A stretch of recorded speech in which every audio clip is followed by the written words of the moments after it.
There is such a thing as serendipity, maybe in that can be, but you have to set the stage for it. I don't think it just happens. You have to actually do certain things that will give you the opportunity to find the lucky moment. But if you're not, Woody Allen says being there is everything. You gotta be there. I mean, I travel to all my projects, to all the countries, to wherever we have an office, a new place, because you never know. I mean, yes, serendipity that I met somebody in Hong Kong or in Shanghai, yeah, but I was there.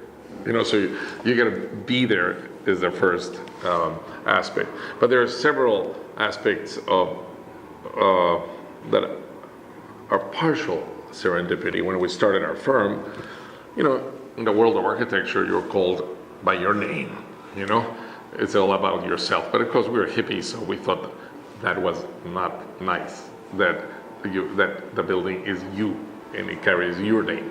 It is so and so and associates, and therefore the associates are like second-class citizens compared to you, and that the building is about you. So we were really rejecting that, and that's how we were trying to find a fictitious name for the firm, and we didn't really have a name, so we said, well, how do you say architectural in Spanish? We'll change it later. And we put architectonic out, and we thought it sounded nice, like the architectonic drawings of the Russian constructivists, There was dreams of the cities of the future, but it was like a temporary serendipity. We wouldn't be what we are today, the firm the size we have projects in 57 countries. We have 11 offices around the world, if it was called Bernardo, Lorinda, and Associates. The name of the firm empowers our staff. They are that name. They're not Mr. Pay. They are Architectonica. They're not, where is he? No, there's no question where is he. They feel important. They're not diminished. They feel that they're part of something, of a big idea, and we love that. We love that they don't depend on our persona, and I think that was serendipity. That also we needed to find a fictitious name or a license. Gosh, we're young. We didn't have all that paperwork together. We were in a rush because we had a project, and it worked out because the firm has that aspect in the culture of the firm that people feel very much part of something, and not just a follower or a servant. They are an integral part of a name that is them, and I like it. I love that. It is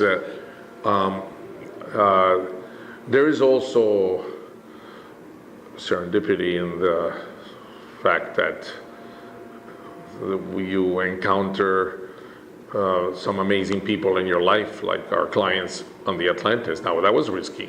24 years old, doing a 20-story building. Never built something of that size, and the building is potentially controversial. They really didn't know what it was going to turn out to be, and it was very controversial, except that there were 100 people who really wanted to be in the building, and it was an amazing success.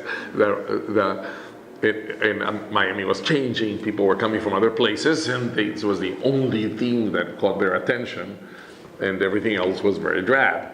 And these two clients were Canadians, by the way, not Americans. They were survivors of the Holocaust, amazing guys.